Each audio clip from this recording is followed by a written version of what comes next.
2016 after Lane Kiffin took over an offense in his first year.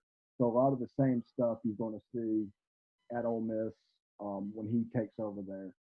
Hopefully that is this fall.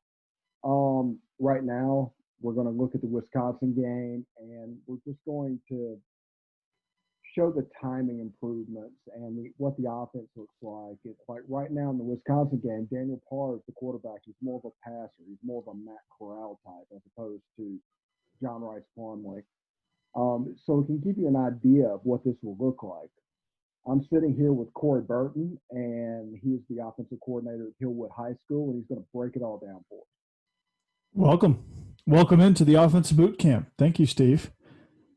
Yeah. So yeah, this game, I think our last two episodes, you asked me kind of what my biggest takeaway from this game is, and I'll tell you, with this matchup here, you got a huge talent disparity. First of all, you got a top tier Big Ten team going against at this moment a struggling Conference USA team. So that obviously all changes as the season progresses. But despite this huge talent disparity, they were able to put vertical pressure on the secondary, which is one of the things I was very impressed with as the game wore on. This allowed them, this alleviated their run game a little bit. And then, what I really enjoyed also is the fact that FAU didn't panic. Now, a lot of times you get teams in these games and they panic and they get away from their identity. They get away from working on things, and they get away from the overall goal of this game, which I don't think anyone in Madison, I don't think anyone in Boca Raton thought FAU was going to waltz in here and beat Wisconsin.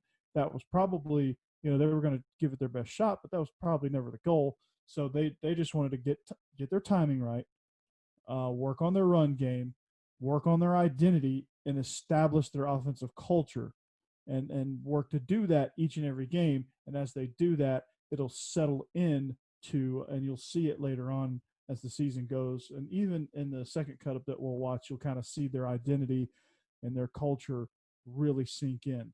And so, the things I really liked was the play action vertical game, and then how they increased the use of motion. They did a lot of good things in this game, and they just couldn't overcome the big talent gap that Wisconsin had.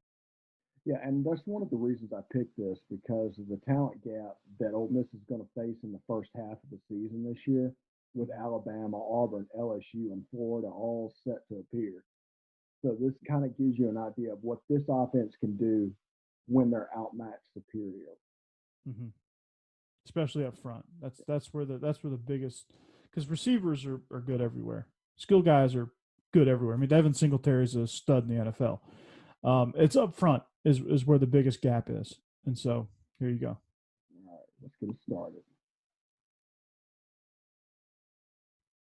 I'm just going to go ahead and establish the run. We got a pretty good run lane there off of zone action, or zone read action. Again, coming with the run. They're just kind of trying to establish the line of scrimmage.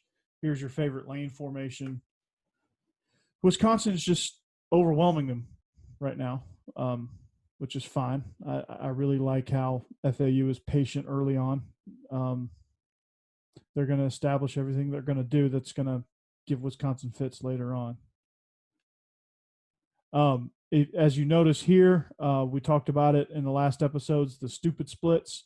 Wisconsin is playing those pretty well, is about as good as you can play them. They play press coverage on those things to kind of take away the quick game. So, in a game like this, it's probably hurting them that they do not have their runner at quarterback because their offensive line is struggling so much. Mm-hmm. Exactly. Here's a shot that if you get open passing lanes like that, you can't drop those. But here we go. We're just going to continue to run. And the biggest thing that I see with fans, here's a vertical shot right here. Just patience in the run game, good play action shot. You have these, Steve, I want to talk about the stack formation. When you have press coverage and you have a stacked kind of bunch, condensed formation like that, or not really condensed, but just kind of like a stacked or bunch, two-man stack or three-man bunch. What I was talking about was a lot of times teams will get in those stacks and then they'll switch to vertical route. What FAU does here is they fake the switch, and it actually confuses the corner. The corner jumps on the number one, and the number one bites him inside and takes off vertical, and does a tremendous job of route running there to create a touchdown and a big play. Yeah, it's also a situation where the tempo of the offense and actually putting pressure on the defense that way affects the Mm-hmm. decision making a little bit later on down the line, and just missed assignments and things like that. Yeah, I mean, they do a good job, but the receivers do a great job of coming off the ball and immediately putting vertical pressure on those corners to make them make a decision on, okay, how are we going to sort these routes out? Who's going to take who?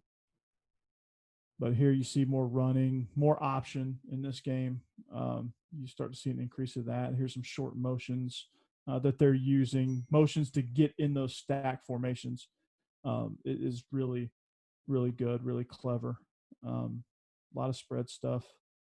Here's another vertical shot. I mean, they've been hitting a lot of those in this game early on.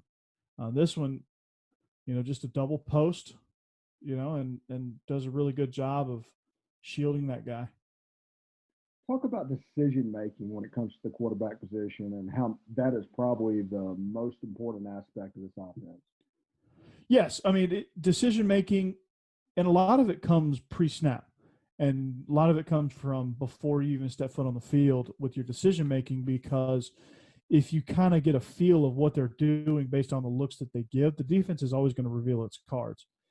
And if you do your diligence in film study, you can anticipate those cards a lot better, and you can kind of tell where your concepts are going to, what's going to work, who's going to pop open, things like that. And then also what this quarterback does a really good job of in his run fakes is he does a good job of really selling his run fakes, and that discipline is able to create one-on-one matchups to where all he has to do is put that ball right on the spot, and the receiver's there, and trusting that he's going to be there.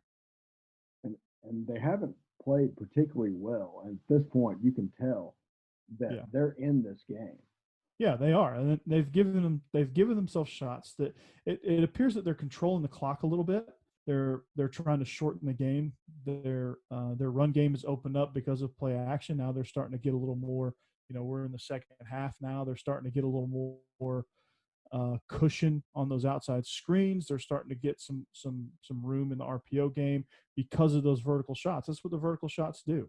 Even if you complete 2 out of 8 on your vertical shots, it just gives you that presence downfield to say, hey, we're not scared to take a shot, and it's going to loosen them up a little bit. You notice they're not pressing as hard now. You notice the cushion that these DBs are giving them because they've gotten burnt a few times over the top. You talked about the gift route a couple episodes ago and when to take it, and now it's available. Yeah, now it's starting to become available because that guy's not in his face. Like here on the, he could have had an easy go on that perimeter screen there on the RPO. I mean, there's just a lot of things. Here's another vertical shot play. That post route, and there's Lane going, man, I'm upset here that we got a penalty. But as long as FAU doesn't shoot themselves in the foot, they're very much in this game. They're starting to run the ball well. They're starting to, things are starting to click now because being patient in the run game has allowed them to open up other things, and that's key. Yeah, more play. One of those things with actually Rich Rod, where he talks about playing with 11. Right now, they're not playing with 11. They have a true passer in the game, and you can see their offense is quite a bit more dynamic once the runner is putting the offense. Yeah, because I mean, the runner can throw a little bit too. Yeah, and in any offense, and especially this one, you need to be able to throw a little bit. But it's so predicated on the quick game and the screens and these short passes that pretty much anybody can do it.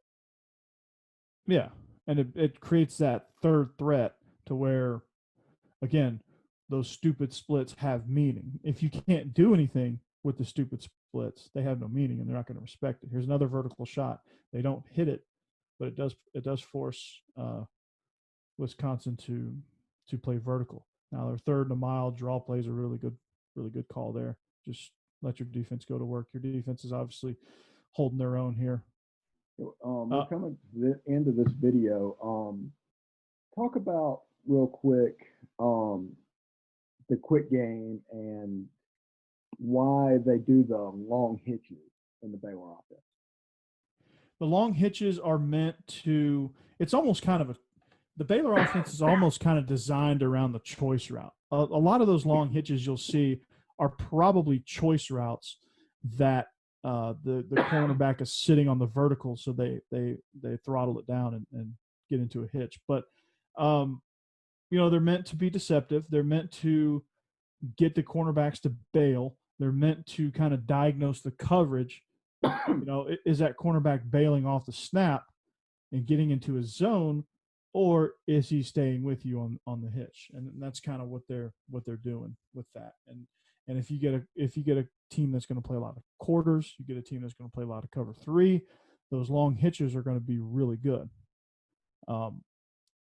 Especially those intermediate zones, with that concept. So that's just kind of why they do that stuff, is just kind of it's a good easy throw, and it's a good way to diagnose coverage. All right. Thank you for tuning in to the boot camp, the offense with Stephen Willis and Corey Burton. Tune in to the next episode where we look at the Western Kentucky game and what they're doing in that particular one. As always, subscribe at the Stephen Willis on Twitter. Subscribe at Coach Corey Burton 36 on Twitter. It's just at Coach Burton 36. Oh, at Coach Burton. Yeah, 36. There you go. Yeah. And hit the bell and subscribe on YouTube once we move there. It just allows for notifications when we release the video. Exactly. So hit the bell. Tune in, and we'll talk to you later.